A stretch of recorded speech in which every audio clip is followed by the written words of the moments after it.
Salut tout le monde en direct des studios de TV Laval, la télévision régionale à Laval. Vous allez assister au tout premier balado à Eduardo. On va recevoir plein de gens passionnants, plein de gens captivants. Aujourd'hui, j'ai la chance d'avoir avec nous Céline Atayan. Je vous le dis, on va découvrir une femme extraordinaire.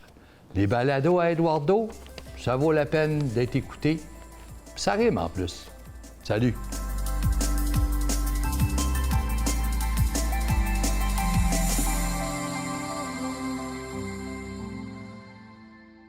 Dans le cadre des entrevues de gens inspirants, je commence avec Céline Atayan. Vous allez comprendre pourquoi. Bonjour, merci d'avoir accepté notre invitation. Bonjour, merci, c'est avec plaisir. J'ai parcouru votre biographie.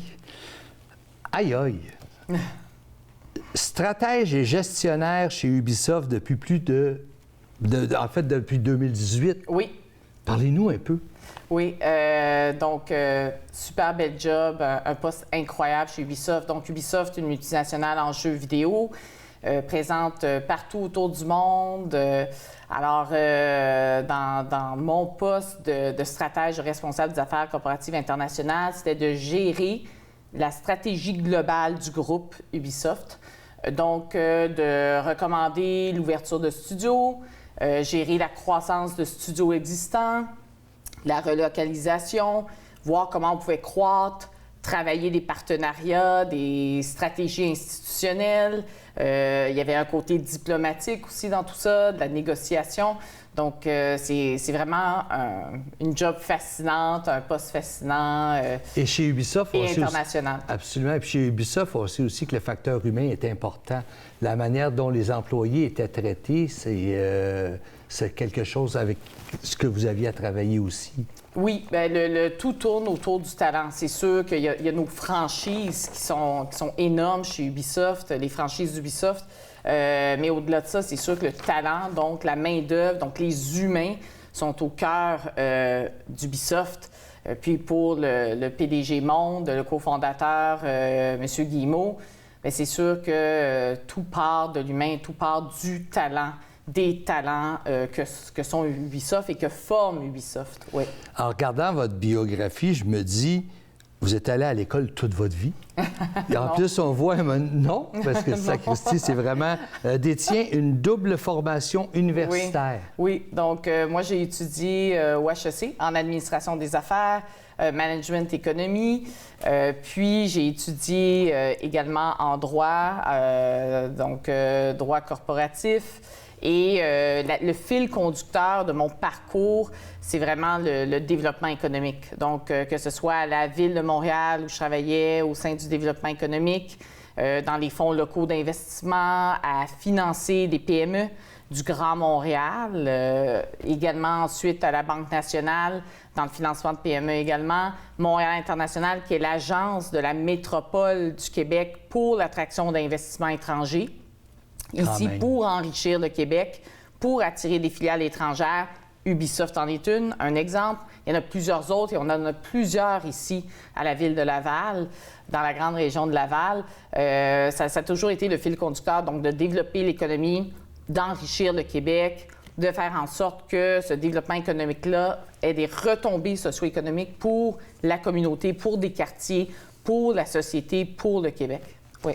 Après avoir géré et faire partie de gestion comme vous avez fait, pourquoi avoir envie de faire de la politique? Excellente question. Vous pourriez faire n'importe quoi avec le CV que vous avez là. Vous êtes gentil, merci. C'est très apprécié. Expliquez-moi, pourquoi? Vous avez choisi de vous en aller avec la CAQ. Oui. Donc, pourquoi? Oui. Donc, j'ai décidé de faire le plongeon en politique pour la toute première fois de ma vie. Après de longues et mûres réflexions, tout ce que j'ai acquis comme expérience, connaissance, habileté, j'avais le goût de faire en sorte de le mettre à profit, de contribuer à la société, au Québec, au service public.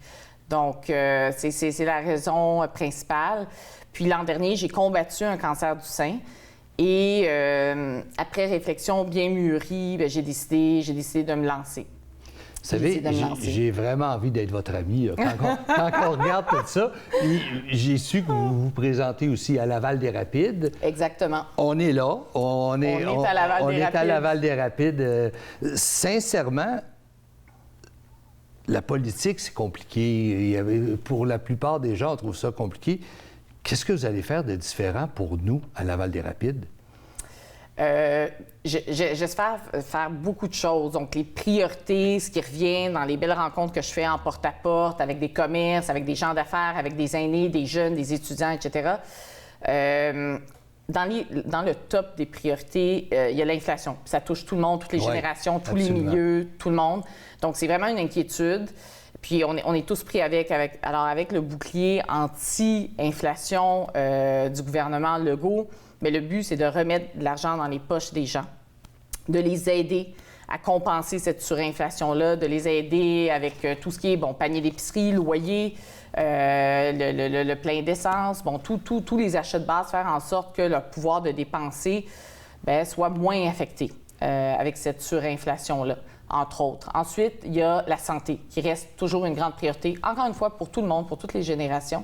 Pas juste pour les aînés, mais entre autres pour les aînés. Donc, la Cité de la santé qu'on a à Laval, le but, c'est de la moderniser, de faire en sorte que ça se rapproche plus du CHUM en termes d'hôpital, de Cité de la santé, de la garder bien au goût du jour.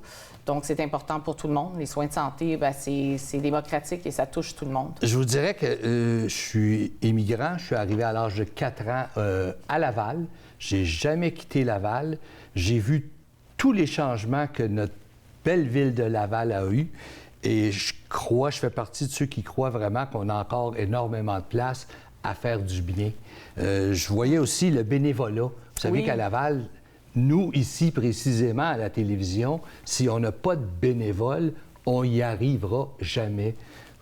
C'est une de vos spécialités aussi, le bénévolat, que je vois là-dedans. Oui, j'ai fait du bénévolat, puis vous parlez de bénévolat, puis justement, en pleine campagne et en politique en général, puis je m'en doutais bien, mais je l'apprends parce que c'est la première fois que je me lance en politique, comme on disait. Les bénévoles, c'est la clé du succès. Donc, l'équipe de campagne en ce moment, ce sont majoritairement des bénévoles, puis sans eux, ça se peut pas. C'est impossible. C'est impossible de mener une bonne, belle campagne efficace. C'est impossible. Donc, leur travail, leur dévouement, leur temps, toute leur implication, ça vaut de l'or. Vous savez, on a très peu de temps. Vous êtes mon choix numéro 1 que pour la nouvelle série d'émissions qu'on a fait avec des gens inspirants. J'ai commencé avec la bonne personne. C'est vraiment, je vous le dis, j'ai envie d'être votre ami. Et c'est aussi très inspirant pour les gens qui veulent aller à l'école. C'est important. Oui. Il y a de la place pour tout le monde. Vous avez fait quelque chose d'extraordinaire et vous n'avez pas fini. Vous êtes toute jeune. Merci. Espérons que je n'ai pas fini. Mais en effet, oui. Merci de me dire que c'est inspirant. Je suis vraiment flattée. C'est très apprécié. Puis oui, l'école, c'est important à tout niveau, que ce soit au niveau technique, métier, universitaire ou autre. L'important, c'est que les enfants, les jeunes, les ados comprennent toutes les options qu'ils ont et qu'ils puissent faire un choix éclairé. C'est très important. C'est leur avenir, mais c'est aussi notre avenir, c'est notre relève. Puis c'est l'accomplissement de soi puis de tout un chacun au Québec pour s'enrichir. Ça passe notamment beaucoup par l'éducation. Bien, écoutez, merci. Et de mon côté, que voulez-vous que je rajoute à part son nom, Céline Étéan? Merci beaucoup. Merci d'être venue nous voir. Merci à vous, c'était un plaisir. Merci.